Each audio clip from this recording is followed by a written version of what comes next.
Well, I just got back to the farm finally. Little piece of advice. If you ever snap a PTO shaft on a Discbine and you're out in the field and you need to get home, don't use a tarp strap because that thing will snap and send that PTO shaft straight into the ground and lift the Discbine up. And then just bend all that. Destroy it. If you ever snap PTO shaft on Discbine, do not tarp strap that thing back up. Just take it all the way off and throw it in the field. And here I am getting it fixed because parts took forever to get. So we had to wait quite a while. There, first major piece off. Well, we got this mower all torn apart.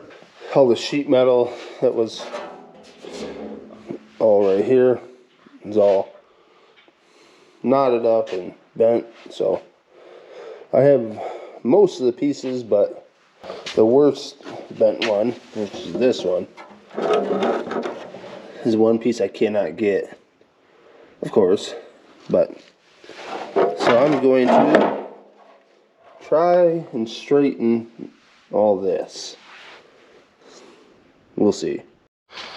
Well, here's that piece now. It's pretty well straightened. Had to heat it and cool it, and still got a couple wrinkles in it, but it'll be good enough. You don't even see this part, just for the wind to keep it going the right direction.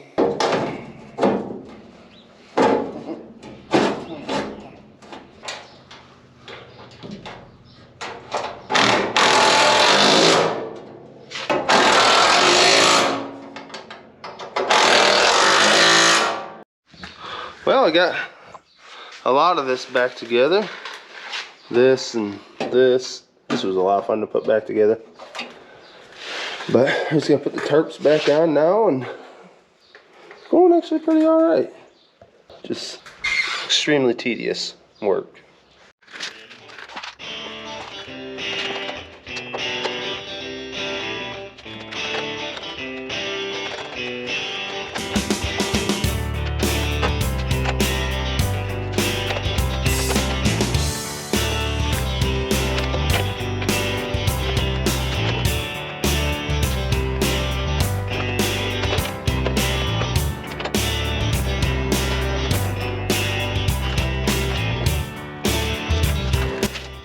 So what does this thing do? Does it go up like this? Oh. I don't know. Look at this one. Over there.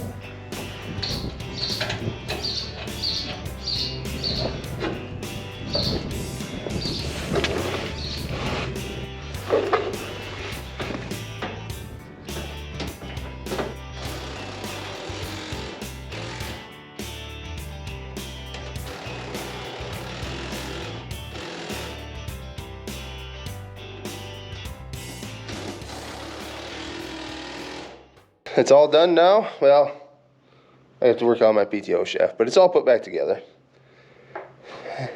Besides the PTO shaft, which I will get going next time.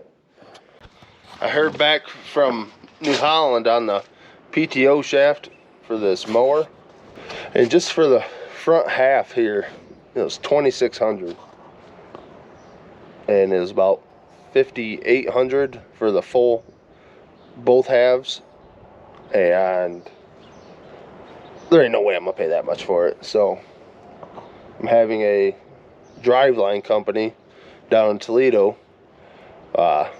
make me a shaft for $500.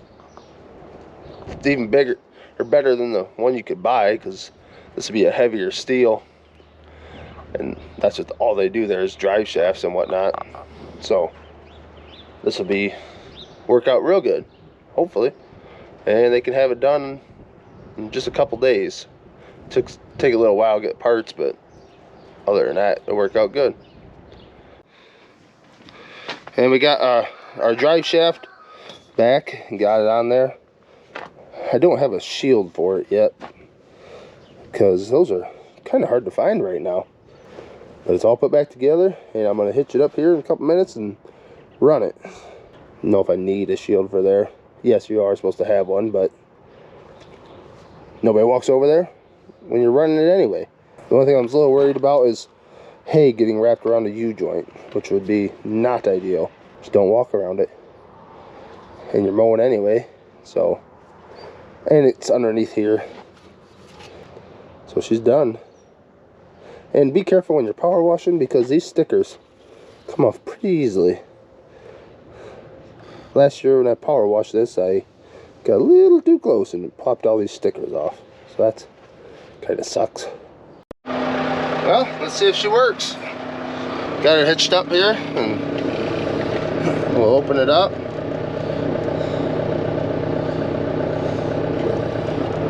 PTO shaft looks good.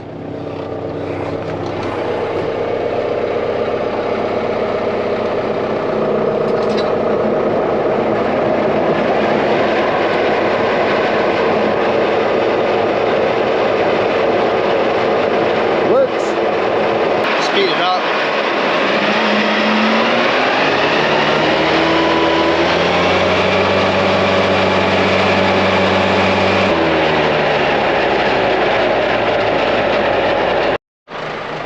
For now, I gotta decide if I'm gonna sell this thing or keep it for a spare mower around. We'll see. But back to new again. Hell, that cutter bar that's in there, I completely replaced last year. I hit a, I don't know, a little rock or something in it. Just got pinched in between the modules just right and snapped the gear shafts in between a lot of them. So took it out, put all new gearboxes in all of it, and it's basically all brand new cutter bar all the way across. So get rid of it. I put a lot of money into it. It's like a brand new mower. Hell, it's only got about 100 acres on it since I did all that. And now that drive shaft and all that stuff is new and all the sheet metal, so it's like a new mower. But we'll see. Alright, thanks for watching, everybody. Please like, comment, and subscribe, and I'll see you later. Bye.